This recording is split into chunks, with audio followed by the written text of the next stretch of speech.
आप public visibility में आने में बहुत ज़्यादा शर्माएंगे। आपको अपने नाम के लिए, अपने फेम के लिए, अपनी पहचान के लिए, अपनी इंडिविजुअल वैल्यू को बनाने के लिए बहुत ज़्यादा एफर्ट्स लगाने की ज़रूरत है। तभी आपका नाम, आपकी पर्सनैलिटी ग्रो कर पाएगी, अदरवाइज नहीं।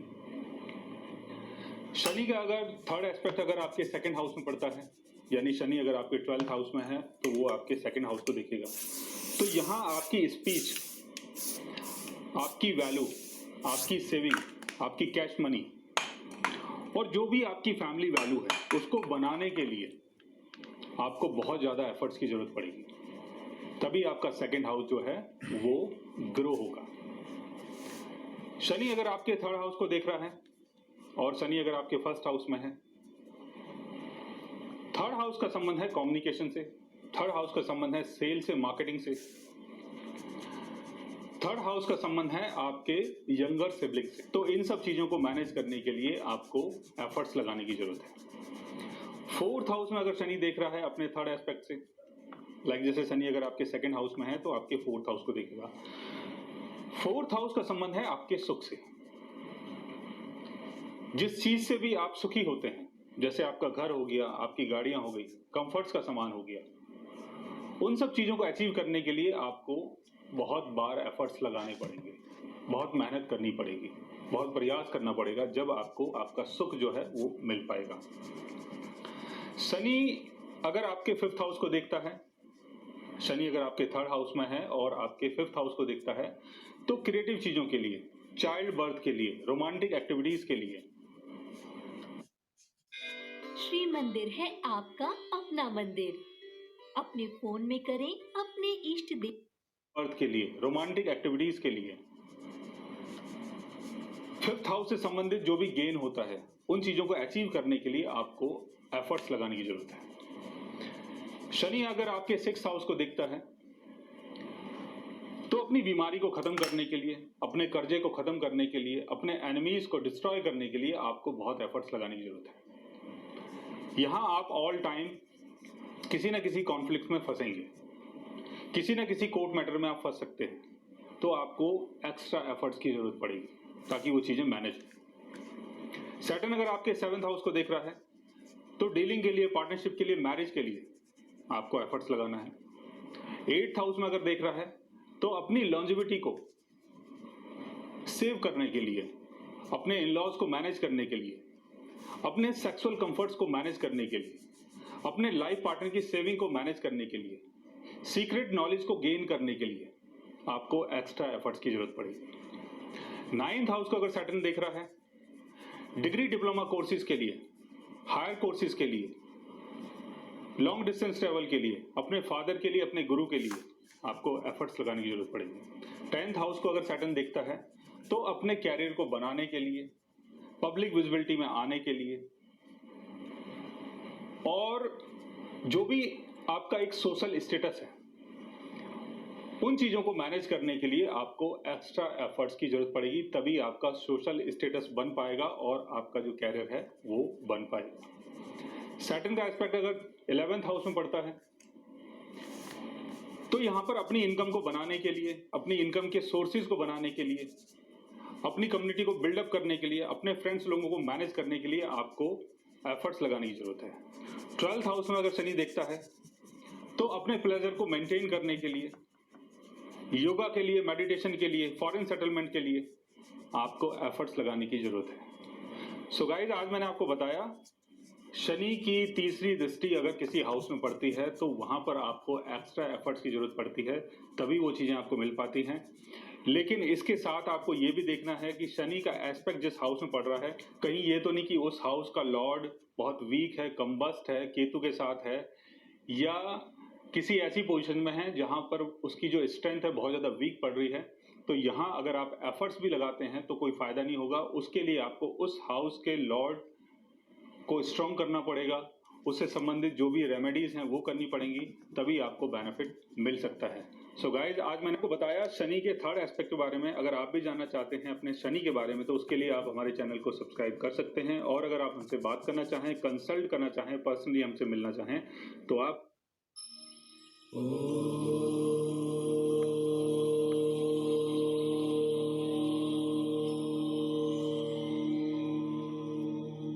नमस्कार, एस्ट्रो इनसाइट्स विद ऋचा में आप सभी का स्वागत है। मैं हूं डॉक्टर ऋचा शुक्ला। मित्रों, अभी कुछ दिनों पहले मैंने एक वीडियो बनाया था जिसमें मैंने बात की थी मंगल से 8वें भाव की, और वहां पर मैंने ये जिक्र किया था कि मैं मंगल की तीनों दृष्टियों के विषय में आपको समझाऊंगी। आखिरकार जो 3 ग्रह हैं, मंगल, बृहस्पति और शनि, उनके साथ ऐसा क्या खास है कि वो उन 3 ग्रहों को 3 स्पेशल एस्पेक्ट्स या 3 मुख्य दृष्टियां जो हैं वो मिली हुई हैं।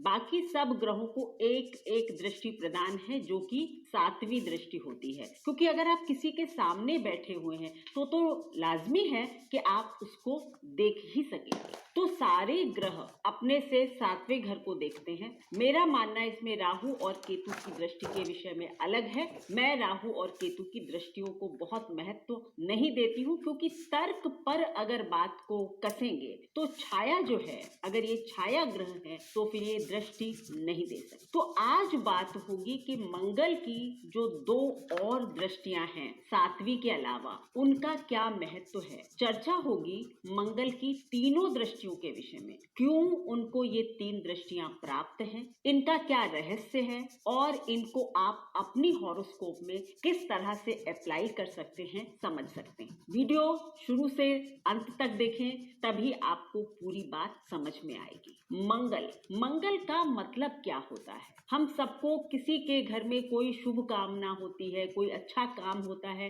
तो हम क्या भेजते हैं, मंगल कामनाएं। मंगल ग्रह को एक क्रूर ग्रह माना जाता है, अशुभ ग्रह भी मानते हैं, लेकिन सच्चाई ये है कि मंगल जो है वो उतने अशुभ नहीं है। मंगल काफी एक प्रोटेक्टिव प्लैनेट है, एक सुरक्षा प्रदान करने वाला ग्रह है, एक सैनिक है, सेनापति है। आप ये बताइए कि हमारे देश की रक्षा कौन करता है, हमारे देश के सैनिक। ये और बात है कि युद्ध क्षेत्र में वो बहुत क्रूरता दिखाते हैं, दुश्मन के खिलाफ बहुत क्रूरता से लड़ते हैं, लेकिन एट लास्ट पीस कौन लाता है, अमन और शांति लाने वाले भी सैनिक ही होते हैं। तो मंगल को भी इसी दृष्टिकोण से देखिए जिस तरह से हम सैनिकों को देखते हैं या पुलिस को देखते हैं। सेना को, पुलिस को, डॉक्टर को भी आप कह लीजिए, क्योंकि डॉक्टर भी एक फाइटर है, रोग से लड़ता है। आपको दर्द होता है, आपकी सर्जरी करता, काट छांट करता है, शरीर के अंदर की चीजें देखता है काट छांट करके, लेकिन बाद में आपके शरीर को पुष्टि प्रदान करता है। तो मंगल भी पुष्टि करता है, इसमें कोई दो राय नहीं। बात सिर्फ इतनी है कि उनका जो तरीका है वो एक सेनापति का है, सैनिक का है, तो एग्रेशन होता है। उनको धीमा चलना, धीमी गति से काम करना, ये सब पसंद नहीं होता। मंगल के विषय में एक छोटी सी जो मतलब एक स्टोरी है, पौराणिक जो कथा है, वो ये है कि इनको भूमि पुत्र क्यों कहा जाता है। हम सब जानते हैं मंगल भूमि पुत्र है। मंगल भूमि पुत्र क्यों है? हिरण्यकश्यप नाम का जो एक राक्षस था, प्रहलाद और हिरण्यकश्यप, होलिका, हम सब लोग जानते हैं, प्रहलाद के पिता थे। उनका एक भाई था हिरण्याक्ष, हिरण्यकश्यप और हिरण्याक्ष, ये उनका भाई था। उसने एक बार पृथ्वी को ही चुरा लिया, पृथ्वी को चुराकर और उसको जाकर पाताल में छुपाकर बैठ गया। तब भगवान श्री हरि विष्णु ने वराह अवतार लिया और पृथ्वी को उस पाताल से या समुद्र से या पाताल से निकालकर अपने सींगों पर ऊपर ले आए।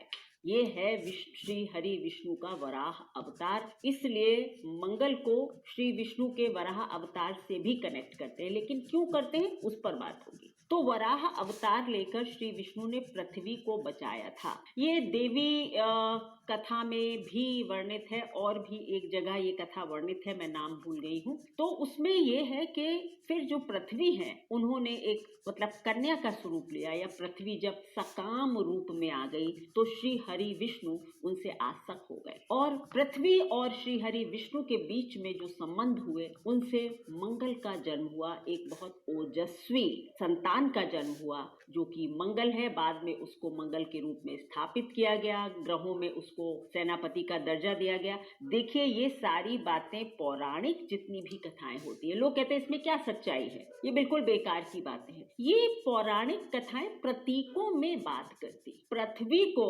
जिसने बचाया उसका जो पुत्र हुआ उसी को तो हम ग्रहों में सेनापति का दर्जा देंगे, यानी उसी के अंदर वो गुण ज्यादा है श्री हरि विष्णु के, जो कि पृथ्वी को प्रोटेक्ट कर सकता है, वो मंगल है। तो पृथ्वी के प्रोटेक्टर मंगल हैं और इनको ये जो 3 दृष्टियां मिली हैं, चौथी, 7वीं और 8वीं, क्यों मिली? चौथा घर जो है काल पुरुष में हमारी माता का है। चौथा घर काल पुरुष में हमारा घर है, सुख शांति है, संपत्ति है, मतलब जितना ऐशो आराम है, लग्जरीज है, गाड़ियां हैं। तो क्या आप बताइए कि हमको अपने घर को प्रोटेक्ट करने के लिए एक गार्ड चाहिए होता है ना, तो इसीलिए मंगल को पहली दृष्टि जो प्रदान की गई वो चौथी है कि भाई जिस व्यक्ति के, मतलब हमारे, ये तो दृष्टियों की बात सबसे पहले तो काल पुरुष के हिसाब से होती है, क्योंकि लग्न के स्वामी मंगल हैं, 8वें घर के स्वामी मंगल हैं, तो इनको कहा गया कि भाई अगर आप लग्न में बैठे हुए हैं फॉर एग्जाम्पल, क्योंकि काल पुरुष में तो उनकी राशि वही है ना,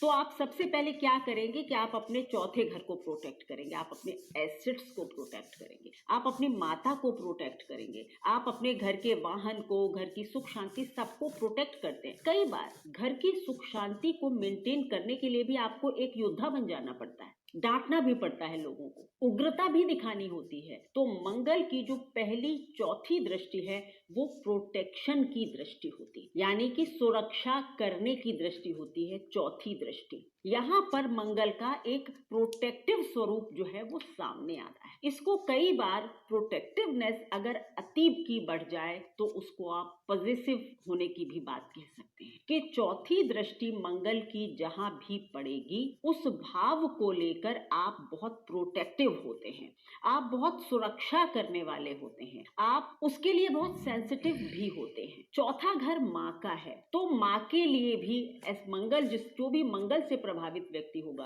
मंगल की राशि में हो, राशि में तो नहीं कहूंगी, मंगल की लग्न हो या मंगल लग्न में हो या फिर मंगल नक्षत्रों में, तो वो बात नहीं आती है, लेकिन मैंने देखा है कि अगर लग्न से संबंध हो या लग्नेश मंगल हो या फिर चौथे घर पर मंगल की दृष्टि आ रही हो, तो ऐसे लोग मदर के लिए काफी प्रोटेक्टिव होते हैं। उनका जो स्वभाव है वो कहीं ना कहीं प्रोटेक्टिव हो जाता है अपने माँ के लिए, अपने घर के लिए पॉजिटिव भी हो जाते हैं। तो इस दृष्टि आपकी कुंडली में अगर मंगल पहले घर में बैठे हुए हैं तो उनकी दृष्टि चौथी पड़ेगी, तो आप चौथे घरों से रिलेटेड चीजों के लिए प्रोटेक्टिव हो जाएंगे। अब अगर मंगल जो है फॉर एग्जाम्पल चौथे ही घर में बैठ जाएं तो उनकी चौथी दृष्टि कहाँ पड़ जाएगी, तो आपकी स्पाउस के घर पर पड़ जाएगी। तो यानी आप लोग सबसे ज्यादा प्रोटेक्टिव और पॉजिटिव हो जाएंगे स्पाउस को लेकर। और ये मान लीजिए कि ओवर प्रोटेक्टिव, क्योंकि जो सैनिक है ना वो पूरा कंट्रोल चाहता है, प्रोटेक्शन तो कर रहे हैं लेकिन हम फिर कहीं ना कहीं आपको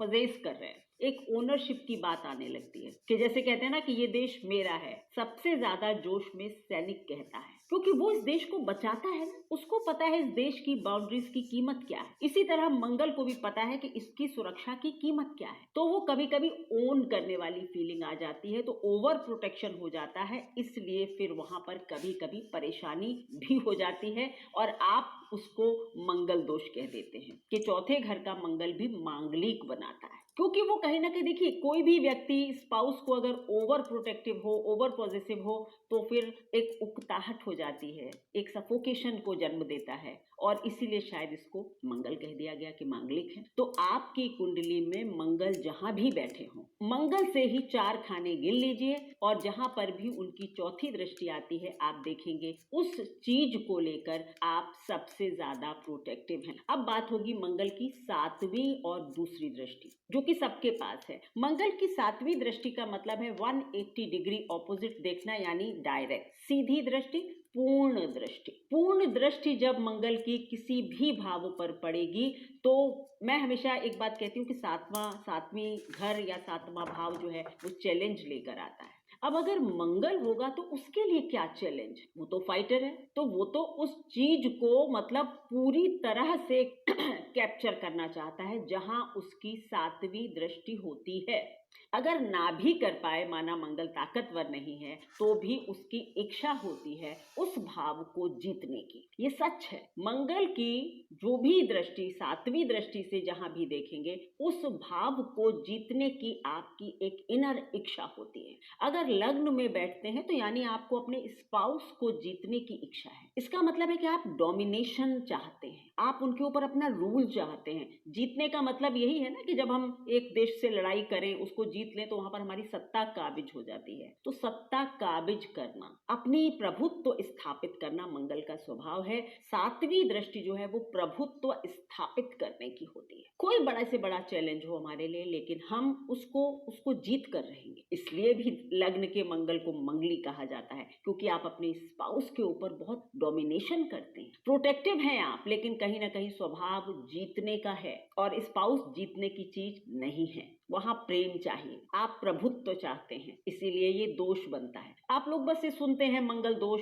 क्यों बना ये मंगल दोष? क्योंकि प्रेम में जो हमारे रिश्ते होते हैं, उनमें प्रेम की दरकार होती है, प्रभुत्व की नहीं, जीतने की नहीं। तो मंगल की सातवीं दृष्टि जहां भी मंगल होगा, उस भाव को जीतने की इच्छा होगी। लग्न में है तो पत्नी को या पति को जीतने की इच्छा होगी। दूसरे घर में है तो आठवें घर को जीतने की इच्छा होगी। आठवां घर क्या है? ऑकल्ट। मृत्यु को जीतने की इच्छा होगी। मतलब आप बिल्कुल निडर होंगे, आप फियरलेस हो सकते हैं, और आप ऐसे काम करते हैं, ऐसे थ्रिल वाले काम करते हैं जो रिस्की होते हैं लाइफ के लिए, पर आप चाहते करके देखना। भले उसका परिणाम गलत हो, अगर मंगल और आठवां घर दुष्प्रभाव में हो, ऐसा कुछ हो, तो मे भी उसके नतीजे खराब निकल जाएं, लेकिन आप जीतना चाहते हैं, ऑकल्ट में जाना चाहते हैं। आप हो सकता है तंत्र की तरफ बढ़ जाएं, आप तंत्र को जीतना चाहें। आप सीक्रेट सर्विसेज में हो सकते हैं कि आपका जुनून हो कि हर केस सॉल्व करना है। जितने भी सीक्रेट मिशन पर लोग जाते हैं, वो यही लोग होते होंगे कि मतलब ये सीक्रेट मिशन को सक्सेसफुल बनाना है। तो सातवीं दृष्टि जीतने की है।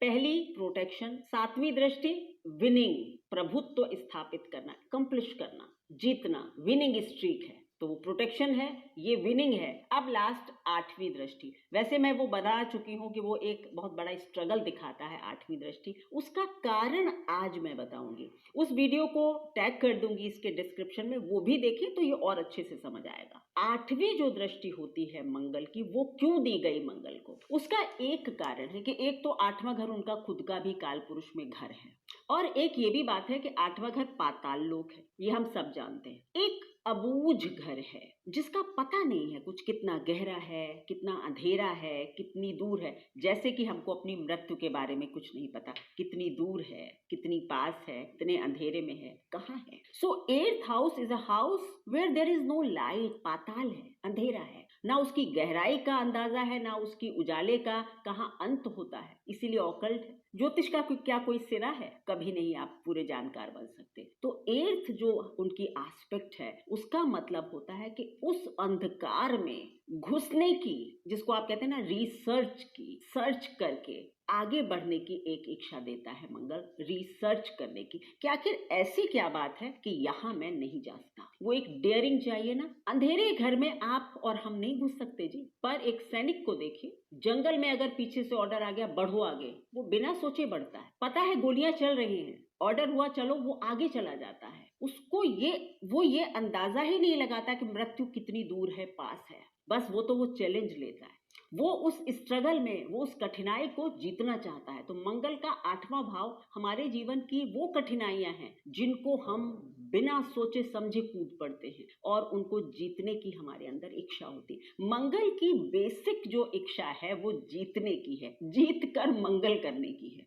सो 8th भाव जो मंगल का होता है, मंगल से जहां भी आठवीं दृष्टि मंगल की पड़ेगी, वो एक अंधेरा घर होगा। वो आपके लिए एक पहेली जैसा होगा, और आपको लगेगा इस पहेली को तो सुलझाना ही है, छोड़ना नहीं है। मतलब you don't give up on that. जहां भी मंगल की आठवीं दृष्टि होती है, आप सतत प्रयत्न करते रहते हैं उस चीज को समझना, उस चीज को पुष्ट करना, उस चीज को जीतना। छठे घर में मंगल बैठा है, लग्न पर आठवीं दृष्टि पड़ रही है। ऐसे व्यक्ति कभी अपने ऊपर काम करना नहीं छोड़ते। उनको ये हमेशा लगा रहता है क्या पता मेरे अंदर और पोटेंशियल हो, क्या पता मैं और आगे बढ़ सकता हूँ। They always try and work, क्योंकि उनको अपने पोटेंशियल का पता ही नहीं है कितना पोटेंशियल है। जैसे जैसे अंदर घुसते हैं ना, आइडिया होता है मैं ये भी कर सकता हूँ, ये भी कर सकता हूँ। दूसरा, क्योंकि मंगल शस्त्र है, मंगल डॉक्टर भी है, सैनिक भी है, तो कई बार अगर लग्न पर मंगल की 8वीं दृष्टि होगी तो कई सारी सर्जरीज दे देगा, चोट चपेट दे देगा। कई बार आप ऐसे सैनिक देख सकते हैं जिनका छठे घर में मंगल हो कि कहीं हाथ कट गया या कोई सर्जरी बड़ी भयंकर हुई, 6-8 गोलियां लग गई, ये वही। लेकिन वो व्यक्ति उसने सोचा नहीं दोबारा कि यहाँ जाने का परिणाम क्या होगा। तो 8वां भाव स्ट्रगल है, चैलेंज है, लेकिन मंगल की एक सबसे बड़ी जो खूबी होती है डेयरिंग, कर गुजरना, वो 8वीं दृष्टि देती है। कितना भी बड़ा स्ट्रगल हो, आप उस स्ट्रगल को जरूर एक्सेप्ट करते हैं जहां भी मंगल 8वीं दृष्टि दे रहा होगा। उस वीडियो को देखिए, उसमें मैंने काफी डिटेल में बात की है। मंगल की तीनों दृष्टियों को समझना आज के बाद आपके लिए बहुत आसान हो गया होगा। क्यों दी जाती हैं? पहली प्रोटेक्शन है, दूसरी पॉजिटिवनेस यानी कि विनिंग है, जीतना है, और जो तीसरी है वो डेयरिंग है, वो स्ट्रगल है लेकिन उसमें कूद पड़ना है, पाताल में उतर जाना है। कितना भी अंधकार हो मैं डरूंगा नहीं, मैं जाऊंगा, देख कर आऊंगा क्या है। सो मंगल की तीनों दृष्टियां बहुत पावरफुल होती हैं और पुष्टि देने वाली होती हैं। मैं बार बार कहूंगी, अगर आप इसमें से, मैं हमेशा कहती हूँ कि ज्योतिष में अगर आप खुद को बदलने की इच्छा थोड़ी रखते हैं, जैसे कि अगर लग्न में मंगल है और हम एक बात, ये ठीक है कि वो पॉजिटिवनेस देगा, वो आपको देगा कि आप अपने स्पाउस के ऊपर थोड़ा रूल करो, लेकिन अगर आप अपनी इस आदत को थोड़ा सा मॉडिफाई कर देते हैं, कभी उसको भी समझ लिया, कभी खुद की भी चला ली, अगर विलिंगनेस होती है हमारे अंदर कुछ बदलने की, तो हम ग्रहों को थोड़ा सा मॉडिफाई कर सकते हैं। वीवी रमन साहब की हर किताब में एक लाइन होती है, ज्यादातर किताबों में होती है, wise man rule the planets and fools obey them. तो जब हमें पता है कि ये मंगल ऐसा करने वाला है, हम अपना परसेप्शन थोड़ा सा बदल लें, थोड़ा सा माइंडसेट को करेक्ट करें, तो हमारे लिए चीजें आसान हो जाएंगी। तो ग्रहों पर राज कीजिए, उनको अच्छे से समझें, उनकी प्रकृति समझें, और फिर उनको बदलने की कोशिश ही नहीं करनी पड़ती, कोई उपाय भी नहीं करना पड़ता। आपकी शादी हो रही है, आपने देखा आपकी पत्नी के लग्न में मंगल है, पति के लग्न में मंगल है, आप समझ जाए कि भाई ये आदमी ऐसे तो नहीं जीता जाएगा, लड़ाई से तो नहीं जीता जाएगा, इसको केवल प्यार से जीता जा सकता है। जब बहस हो, जब लड़ाई हो, आप सरेंडर कर दीजिए, कह दीजिए अच्छा ठीक है, वो आदमी शांत हो जाएगा। पर अगर आप बराबर युद्ध करेंगे तो वो योद्धा है, फिर वो आपको हराकर ही मानेगा। This is how you can align the energy of planets, और आप इनसे फायदा या नुकसान उठा सकते हैं। ये थी मेरी एनालिसिस मंगल की दृष्टियों पर। अगर मेरे वीडियोस अच्छे लगते हैं तो लाइक करें, शेयर करें, चैनल सब्सक्राइब कर लें। धन्यवाद।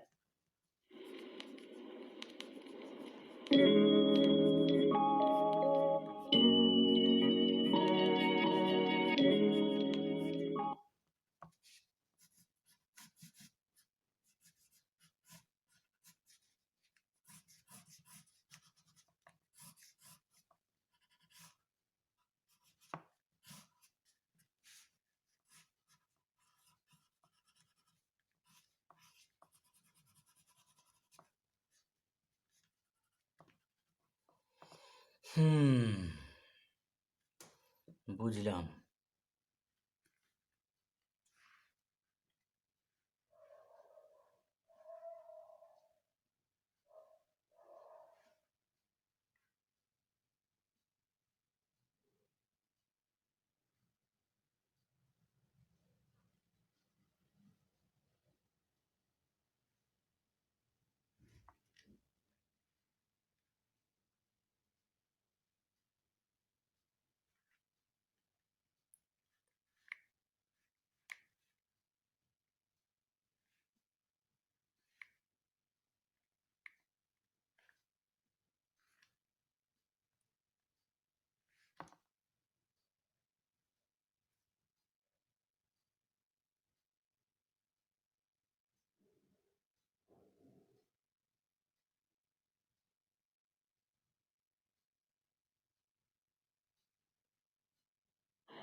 एस्ट्रो इंसाइट्स विद ऋचा में आप सभी का स्वागत है।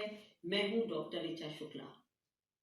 कंजंक्शन की भी एक तरह से एक श्रृंखला चल रही है। आप लोग बहुत सारे कंजंक्शंस के बारे में जानना चाहते हैं, तो आज बात होगी एक बहुत ही इंटरेस्टिंग कंजंक्शन के बारे में, और वो है मंगल और शुक्र की युति, मार्स वेनस कंजंक्शन। कंजंक्शन को समझने के लिए हमेशा ही दोनों ग्रहों को पहले समझना होगा और उसके बाद ही आप ये जान पाएंगे कि जब ये दो एनर्जीज मिलेंगी, जब ये दो रंग मिलेंगे, जब ये दो इस ढंग के लोग मिलेंगे तो क्या करेंगे। यही कंजंक्शन को समझने का सबसे सही तरीका है। तो मंगल की जहां तक बात है, मंगल क्या है? सबसे पहले आप मंगल के बारे में अगर सोचते हैं तो ज्योतिष में इसको राजा का सेनापति कहा गया है। It is a fighter planet और बहुत डेडिकेटेड डिसिप्लिन्ड फाइटर प्लैनेट है। इसको हारना पसंद नहीं। मतलब मंगल को अपनी एक सेनापति जो होता है, हमारी आर्मी के लोग होते हैं, उनकी क्या इच्छा होती है कि अपना झंडा फहराना है, अपना झंडा ऊपर करना है। So that is what Mars wants. Mangal भी यही चाहता है, अपना झंडा ऊपर रखना, यानी कि दूसरे पर होल्ड करना। सो फाइटर प्लेनेट है, डेडिकेटेड है, लेकिन हमेशा जीतना चाहता है, डोमिनेट करना चाहता है। पैशन है, पैशनेट है, क्योंकि अगर हमारे पास पैशन नहीं होगा तो हम लड़ ही नहीं सकते। एक जुनून चाहिए लड़ने के लिए। तो मंगल के पास वो पैशन है। स्पोर्टी प्लेनेट है, हर चीज को बहुत इंजॉय करता है। सुबह उठना, जागना, जैसे स्पोर्ट्स पर्सन बहुत डेडिकेटेड होते हैं ना, जुट के जुनून के साथ प्रैक्टिस करते हैं, तब जाकर वो अच्छे खिलाड़ी बनते हैं। चाहे वो सेना का अधिकारी हो, सैनिक हो, हमारे सभी लोग बहुत डेडिकेटेड और डिसिप्लिन होते हैं। मंगल भी ऐसा ही है, उसके अंदर एक जुनून है। हम ये बात करते हैं कि ज़ोडियाक में मेष और वृश्चिक के मालिक हैं, तो सबसे पहले हमारा शरीर। मंगल हमारी बॉडी है, तो हम फिट रहें, अपनी बॉडी पर ध्यान दें, अपनी बॉडी को ऐसा बनाएं कि लोग देखें। ये भी मंगल की आदत होती है। और क्योंकि 8वें घर का भी मालिक मंगल है, तो हमारी सीक्रेट एक्टिविटीज